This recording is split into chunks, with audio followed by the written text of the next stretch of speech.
दिल्ली में 5 फरवरी को विधानसभा चुनावों का ऐलान हो चुका है। सभी राजनीतिक दल अपने अपने लिहाज से जनता को लुभाने में लगे हैं। रोज नई नई घोषणाएं हो रही हैं। पूरी कितनी होंगी कितनी नहीं होंगी वो बाद में देखा जाएगा। लेकिन आम आदमी पार्टी चौथी बार दिल्ली में सरकार बनाने के लिए दम भर रही है तो बीजेपी 27 साल का सूखा खत्म करने के लिए लड़ाई लड़ रही है। कांग्रेस पर आरोप ऐसे लग रहे हैं कि वो केजरीवाल को हराने के लिए चुनाव लड़ रहे हैं। कोई भी जीत जाए उन्हें फर्क नहीं पड़ता। खैर 8 फरवरी को पता चल ही जाएगा कि कौन कितने पानी में है। लेकिन आज बात करेंगे दिल्ली के पूर्व मुख्यमंत्री अरविंद केजरीवाल की एक और नई घोषणा की। चुनाव में क्या होगा उसका तो नहीं पता, लेकिन केजरीवाल की एक बात की तारीफ तो जरूर करनी चाहिए कि उन्होंने सबसे पहले बात की पुजारियों की, जाटों के आरक्षण की और भी बहुत सारे काम ऐसे किए जिनके बारे में पता तो सबको है लेकिन बात कोई नहीं करना चाहता।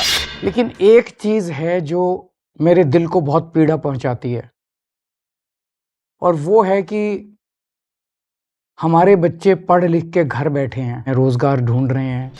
आज बात करेंगे बेरोजगारी की। बेरोजगारी से होते पलायन की। जिस दिल्ली में देश के हर कोने से रोजगार की तलाश में लोग आते हैं, उसी दिल्ली का युवा बेरोजगार है। रोजगार की तलाश में दर दर भटक रहा है। 2 करोड़ रोजगार हर साल देने का वादा तो किया गया था, लेकिन 10 साल से ज्यादा का वक्त बीत चुका है, वो मिल नहीं पाया। लेकिन अब इस भटकते युवा को शायद रोशनी की एक किरण जरूर दिखाई दे रही है। कुछ बच्चे कई बार गलत संगत में पड़ जाते हैं और जब गलत संगत में पड़ जाते हैं तो उसके बाद अपराध के क्षेत्र में चले जाते हैं। उनको वापस लाना बड़ा मुश्किल हो जाता है। आज सबसे ज्यादा बेरोजगारी की वजह से परिवार पीड़ित हैं, दुखी हैं। मैंने ये तय किया है अगले 5 साल में, पिछले 10 साल में मैंने इन सभी क्षेत्रों में बहुत काम किया। अगले 5 साल में और अन्य क्षेत्रों में तो काम जारी रहेगा। शिक्षा में, स्वास्थ्य में, बिजली में, पानी में, सड़क में, सीवर में, मेट्रो में, सारे काम करेंगे हम लोग। लेकिन मेरी सबसे टॉप प्रायोरिटी अगले 5 साल में होगी बेरोजगारी को दिल्ली से दूर करना। ये हार्ड फैक्ट है, कोई माने या ना माने। अगर हर किसी के पास रोजगार होगा तो अपराध की तरफ वो युवा आकर्षित नहीं होगा। और वाकई में सबसे ज्यादा काम अगर किसी क्षेत्र में होना चाहिए तो वो रोजगार का ही क्षेत्र है। किस तरह से बच्चों को रोजगार दिलाया जाए, इसकी पूरी प्लानिंग के ऊपर मेरी टीम तैयार कर रही है। हमारी बहुत अच्छी टीम है हम लोगों के पास।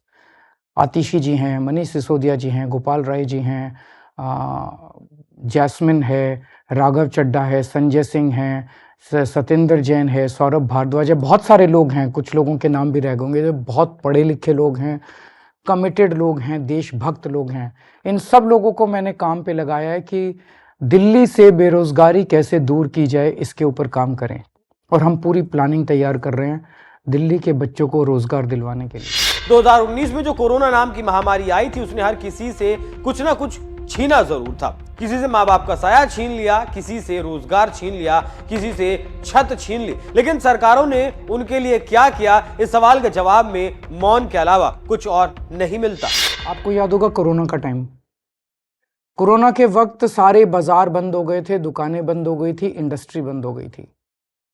बड़े स्तर के ऊपर बेरोजगारी फैल गई थी, सबकी नौकरियां चली गई थी। उस वक्त हम लोगों ने दिल्ली सरकार के माध्यम से कई सारे प्रयास करके 12 लाख बच्चों को रोजगार का इंतजाम किया था।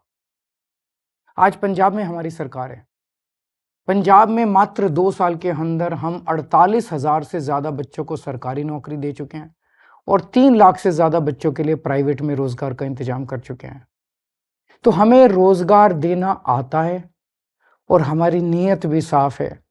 हमारे दिल में आपकी समस्या को लेके पीड़ा है, इसके ऊपर हम काम करेंगे, मिलके करेंगे। मैं अकेला नहीं कर सकता, मेरी टीम भी अकेले नहीं कर सकती।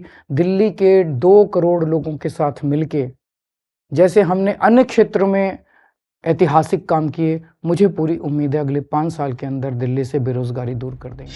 कहते हैं जब नियत नेक हो तो मंजिल आसान हो जाती है। देश का दिल दिल्ली जिस बीमारी से जूझ रहा है उसका इलाज क्या है, उसके बारे में केजरीवाल ने बात तो जरूर की है। लेकिन अब देखना होगा कि क्या वो चुनाव जीतते हैं और इन घोषणाओं के भरोसे, और अगर जीत कर फिर से दिल्ली की सत्ता पर काबिज होते हैं तो क्या अपने इस वादे को पूरा करते हैं या नहीं। आप इस बारे में क्या सोचते हैं? क्या केजरीवाल अपना रोजगार का ये वादा पूरा कर पाएंगे या नहीं? अपनी राय हमें कमेंट कर जरूर बताइएगा। नमस्कार।